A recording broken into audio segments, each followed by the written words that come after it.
guys, welcome to our channel. This is Science Lectures 256. Please consider subscribing and comment in the comment section and like our videos. So we are still continuing with our series of cell biology, and today we are going to have a look at stem cells.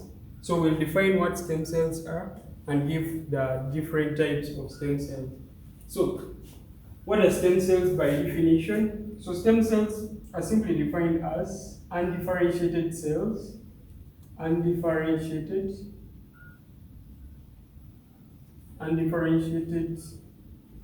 cells which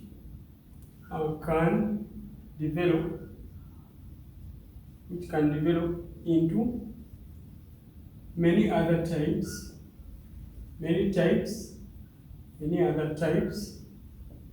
of specialized cells,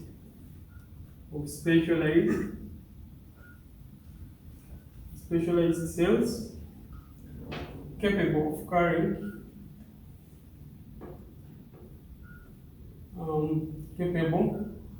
of carrying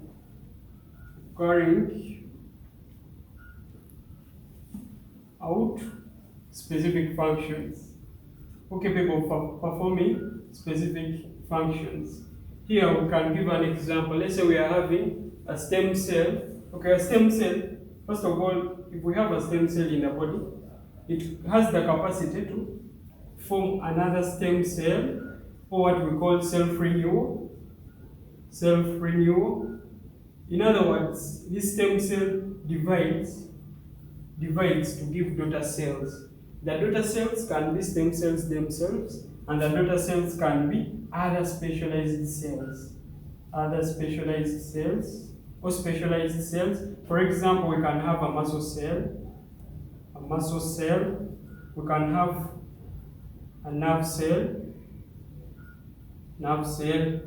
Let's say we have a red blood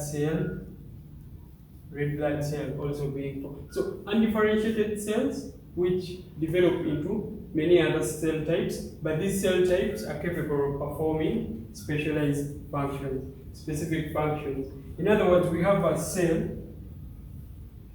A, which can give rise to another cell A, but it can as well give rise to specialized cells that are capable of carrying out specific functions, like we see the red blood cell, which is used in carrying transportation of oxygen, a nerve cell for nerve impulse transmission, then a muscle cell for muscle contraction. So we see that these such cells are specialized, and we need specialized cells in our bodies because due to the fact that we are multicellular organisms. But in this lecture, what we need to also cover is different types of the stem cells. What different types of stem cells do we have? And we have many. We have some types of stem cells like we are going to see. And number one stem cell is the embryonic stem cells. Embryonic, from embryo. Embryonic stem cells. Then number two is adult stem cells. Then which other type do we have? We have the induced pluripotent stem cells. Then finally we have the perinatal stem cells. The perinatal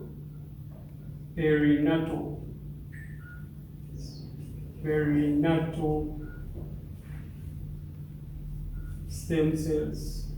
So all these are different types of stem cells. The embryonic stem cell, the adult stem cell, the induced pluripotent stem cell, and the perinatal stem cell. So we are going to start off with the embryonic stem cell. But before we start with the embryonic stem cells, there is a word we need to know about, and that word is potent. Potent. If we say a cell is potent, potency means it has the capacity to develop or to differentiate into other cells. So that capacity to differentiate into other cells or to develop into other cells is what we refer as being potent. Then we'll see that we have cells that are pluripotent. Pluri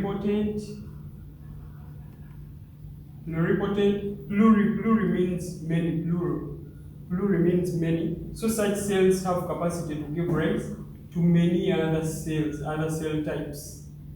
To many other cell types. Then we'll have other cells called multipotent.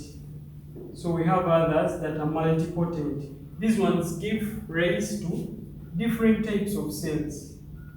But these cells are not of specialized cells. But these specialized cells are not as many as the ones for pluripotent. Pluripotent are capable of giving rise to almost all cells, specialized cells in the body, whereas multipotent will give rise to a few cells in the body. An example is the we can have is the hematopoietic stem cells, hematopoietic stem cells, which gives rise to the different blood cells. The blood cells gives rise to blood cells. Then we can also have the ones that are unipotent, the unipotent stem cells. Okay, these are just terms to define, to expound on the different types of potency. Can be pluripotent, can be multipotent, can be unipotent, can be totipotent. All those words are used to define the level, the degree of potency. But we'll have a look at the embryonic stem cells. Embryonic stem cells. So these embryonic stem cells, what are they? Embryonic stem cells. So by definition, embryonic stem cells are, we define them as pluripotent. Pluripotent stem cells which are found or are located in the undifferentiated. So these ones are found in the undifferentiated inner cell mass of a blastocyst.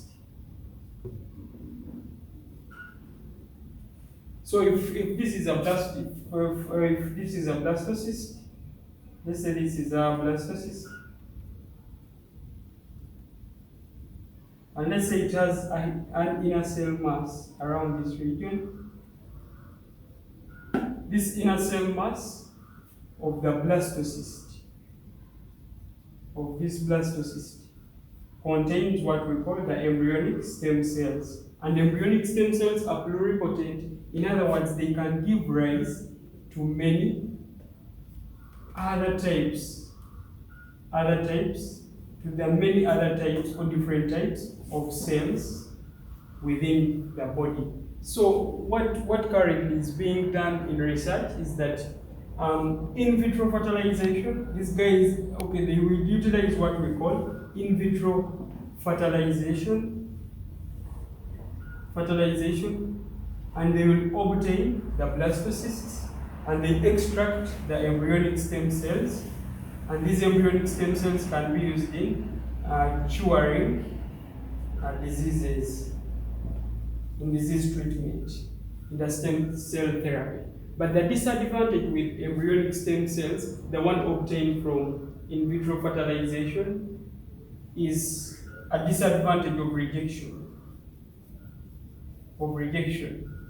Because these stem cells are being drawn from a blastocyst with a different genetic component of the person receiving them, they can be rejected by the person's body. So embryonic stem cells have a challenge with being rejected by the body of other individuals. Then another disadvantage with embryonic stem cells, they appear to be morally unaccepted. So they are morally unacceptable because they are picked from as they are picked from the blastocyst after in vitro fertilization. So some people find it morally challenging to accept such a therapy of embryonic stem cells being applied onto them. So that is with embryonic stem cells. Pluripotent stem cells, which are found in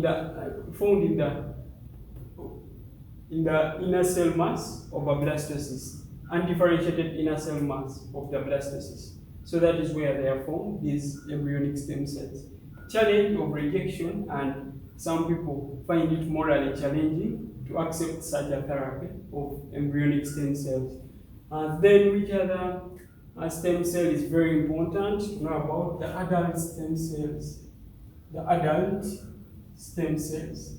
So adult stem cells are the ones that are formed. These are stem cells, undifferentiated, of course, undifferentiated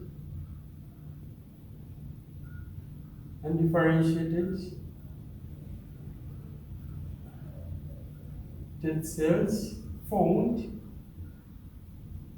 after development. So these ones are formed after development of an individual, and their basic role is to replenish their body, replenish your body, and they also repair damaged tissues and organs in the body. So these ones are already the adult stem cells. They replace and repair and replenish any tissues in the body or any organ in the body that is damaged in one way or the other.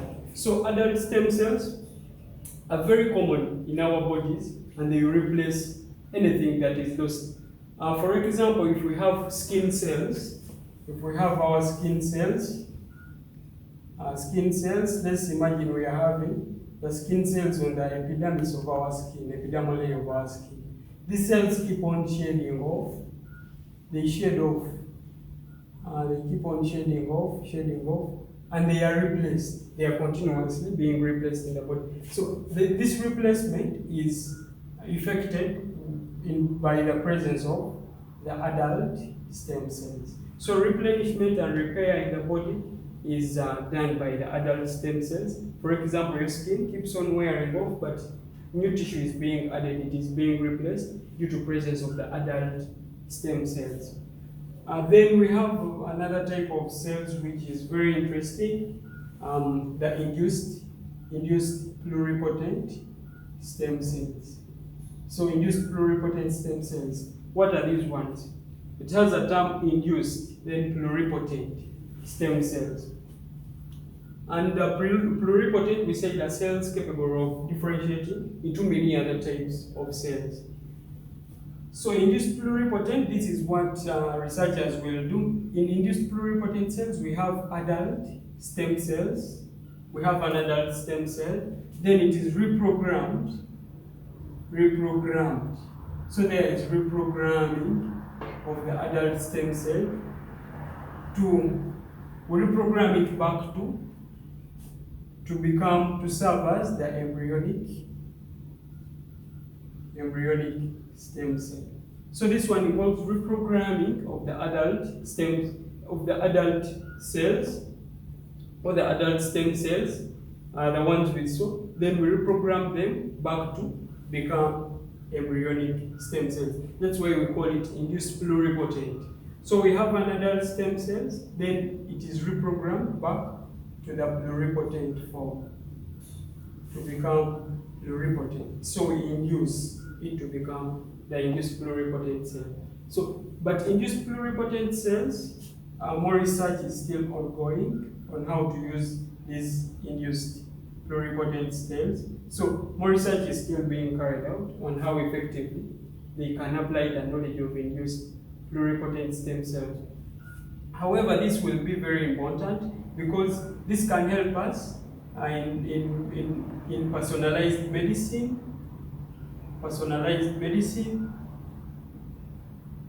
and it can help to solve cases where we have rejection. Simply because the person's adult stem cells are the ones used to reprogram and form the embryonic stem cells. However, to effect this reprogramming, it involves use of retroviruses, and involves altering of specific genes.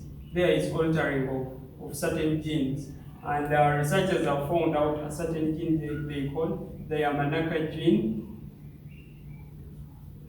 The Yamanaka gene is the one that is changed, and they induce the presence of retroviruses, and they reverse the process. However, this type of, we said it can help in personalized medicine, where we have treatment basing on that person's adult stem cells. Then it can solve the mystery of rejection, where we have the body rejecting like the embryonic stem cells.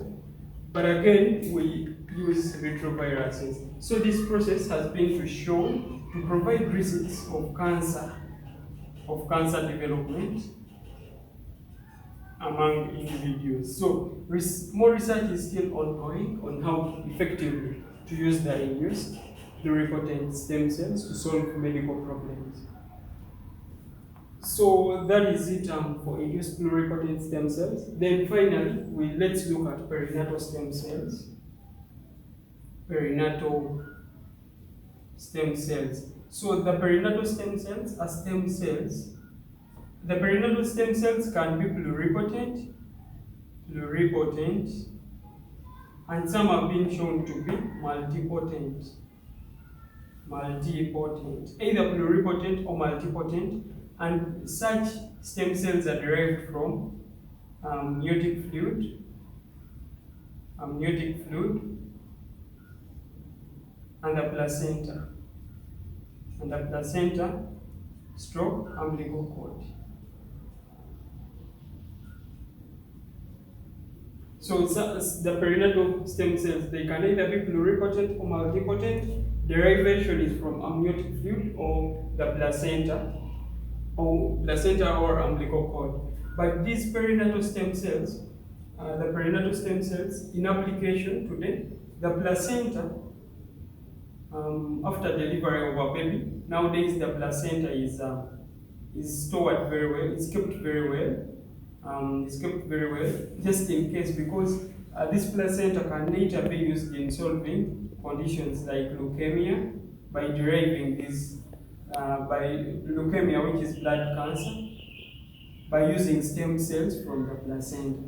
And this amniotic fluid, that is why it can be used currently to diagnose diseases, and that procedure for diagnosing diseases using amniotic fluid is known as amniocentesis. And amniocentesis can be done even before delivery. Amniocentesis can be carried out. So that is it with stem cells.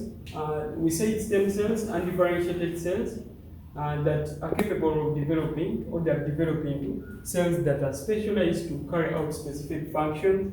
Exam types: embryonic stem cell, adult stem cell, induced pluripotent stem cells, perinatal. Embryonic, they are pluripotent stem cells found in undifferentiated inner cell mass of a blastocyst, can develop into a variety of other cells within the body. However, they have a challenge of rejection, and they are morally unaccepted. Adult stem cells, as you mature, you develop the adult stem cells, and they can be, they are capable of replenishing your body and repairing within your body. Induced pluripotent, we have adult stem cell, reprogram back, and it becomes embryonic. Can be used for personalized medicine, has no challenges with rejection. Then finally, perinatal stem cells that are derived from the placenta and the amniotic fluid, which can be very important, for solving also issues to deal with diseases in medicine. So that is it with the types of stem cells. Let's look at the challenges of stem cell therapy.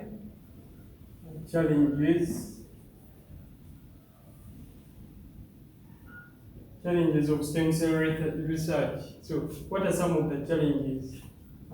We have a challenge in rejection. Some stem cells are rejected, most so the embryonic stem cells. because they are derived from the inner cell mass of the undifferentiated inner cell mass of the blastocyst. So when injected into another person for treatment, they might be rejected. So we have a challenge of rejection. Then another thing is adult stem cells. Adult stem cells. In fact, induced pluripotent stem cells.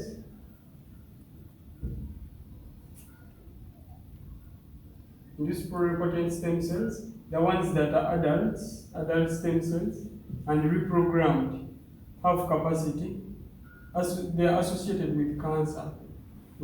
So this is also a challenge. Then another thing is that the adult stem cells are hard to grow in the lab. So lab operations are still a challenge in stem cell therapy. Then what else? People find it morally troubling. Morally troubling to use the stem cell therapy. Also with embryonic stem cells, because someone is receiving stem cells from an embryo of a fetus that will be discarded and will be dead. So it is morally troubling to use these stem cells. Morally troubling. Then lab operations are still hard. Research is still ongoing. Then cancer, because we use retroviruses to obtain the induced pluripotent stem cells. And then a challenge of rejection with the embryonic stem cells when injected. However, these stem cells are the future. Because they can be used to treat the dysfunctional tissues in the body. Let's say the heart muscle is dysfunctional. Let's say someone has a myocardial infarction, anemia, someone has heart failure, challenges like heart failure, can treat the dysfunctional tissues in the body. Then can treat disease treatment, can use them in managing disease. Then we can also minimize transplants. Instead of using a transplant where you look for a donor match, and still there are chances of rejection when you get a donor match in transplants. Here they utilize the stem cells, maybe your stem cells, adult stem cells, reprogrammed. They use your very stem cells to develop the tissue, and they will insert into you the tissue, and it will have no rejection. So we are minimizing transplants in the future if we utilize stem cell therapy very well. Then we can solve disease challenges in people. Then dysfunctional tissues can also be treated in the body. Even another advantage we can give for these stem cells is the embryo. Development of the embryo. For the embryo to develop very well, all the parts, like the basic parts, for the brain to develop, the skin to develop very well, and other body parts, we need stem cells because they can differentiate into the brain, into the skin, and other parts. So that is how important and how disadvantaged we are in a view of the stem cells.